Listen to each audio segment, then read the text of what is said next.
Alright everyone, so today I wanted to share with you guys all the important information that you're going to want to know about the new 4-player raid that is coming to global, the Pirinpu Conquest. I wanted to tell you guys the details and mechanics of this raid, as well as give you guys a list of a few units that you might want to consider using for when this raid comes out. So let's get into the actual announcement here, because surprisingly, this wasn't announced to us in the normal Netmarble forum post, but was announced to us in a YouTube video on the Grand Cross Global YouTube channel. And you can see here, special announcement, team up to take on the Pirinpu Conquest. So this is going to be coming to the game at the same time as a lot of other stuff like the Hell Raids and the 6 new units. And let's get into some of the basic mechanics of the encounter itself. Now, the unit himself, Pirinpu, he is a blue unit, which means that you are going to want to use a team of primarily green units for that affinity bonus. And it also means that you're going to want to avoid using red units because you will get that penalty.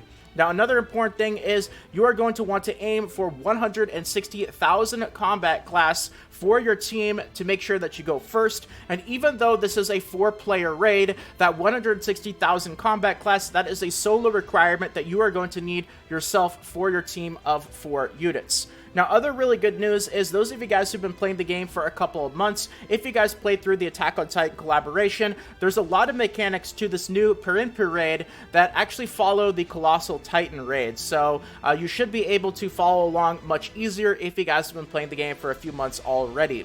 Now, it is a 4-player raid, but it's primarily going to be, you're going to only actually see your own units here. And I'll show you guys an example here. This is what it looks like. You can see it is pretty similar to the Attack on Titan, Colossal Titan.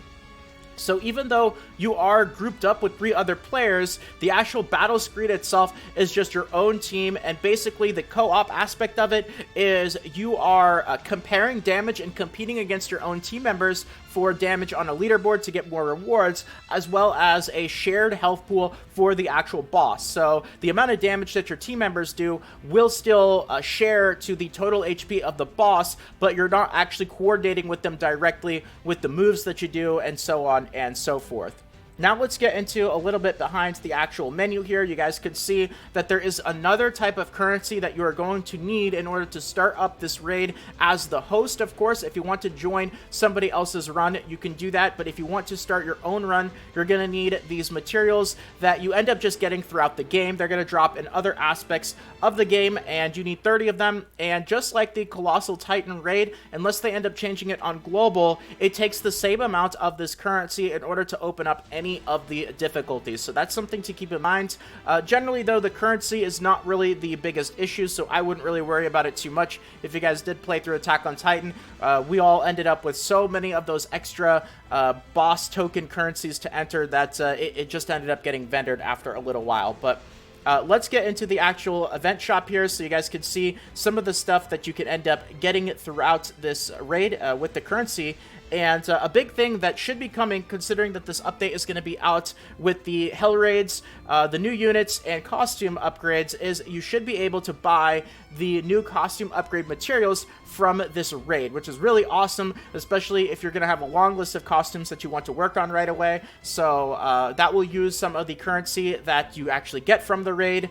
But also, on the JP version, they had an SSR Part 2 ticket available. Not sure if we're going to have the same thing on global. I kind of hope we do, but that's another big thing that you can end up getting from that right there. And now let's get into how you actually end up getting more of this currency from the raid, because just like the Attack on Titan collaboration, there's actually a couple of really key things that you want to be mindful of while you're in the encounter, and one of them is the damage score. So there is a benchmark that you need to get to in terms of the total damage that you do yourself. Now, this isn't the competitive aspect, this is just the total amount of damage that you do yourself in order to end up getting the maximum reward. On the JP version, that was 2.8 million. Not sure if it's going to be the same on global, but either way, if you don't end up hitting that top benchmark, you are not going to get the maximum rewards for the amount of damage that you do. But also, you end up getting rewards based on your placements, and you are going to want more people in this raid. Even though you might have the option to do it with less than 4 people, if you do it with less than 4 people, even if you end up placing first place, for example, you are going to get less rewards. Just simply by having more people in the actual encounter, you're going to get more rewards. And just as an example here, if you get first place with 3 people in the encounter and you're missing a 4th, it's kind of like the same as getting second place with 4 people in the encounter. So it really does encourage you to try to get your friends involved, and I would avoid short banning it. I think 3 people is probably okay, but I would try my best not to really farm it too much with, you know, only 2 people or solo, unless you're just really going for the challenge or you want to do something interesting, I guess. Now, another thing is, and I'll show you guys this image once again right here so you guys can see, but on the JP version, there was a timer associated with this raid as well. I don't believe, at least not to my memory, I don't know if the Attack on Titan collaboration had a timer. It might have, and I might have just missed it, but that's something else to be mindful of right there.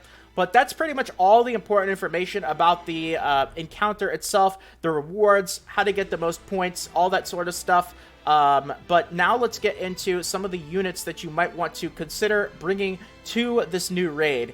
And let's start off here with number 1, because obviously you're going to want to use green units for this.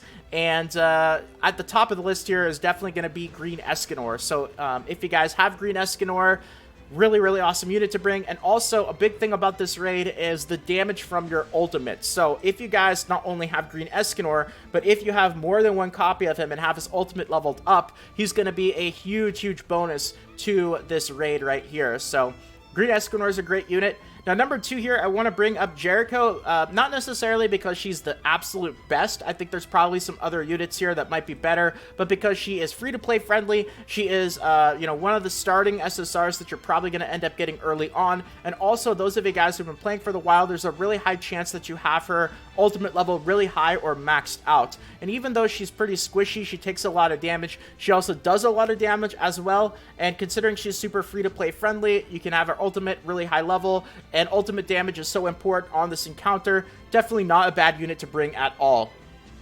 Now, next up here is Valenti, just for some more defensive capabilities here. She's a green unit. She has some skill kit stuff that's going to be useful here. And also her ultimate is going to do a very solid amount of damage as well, so definitely not a bad unit. Probably one of the most used units in this raid, along with Escanor.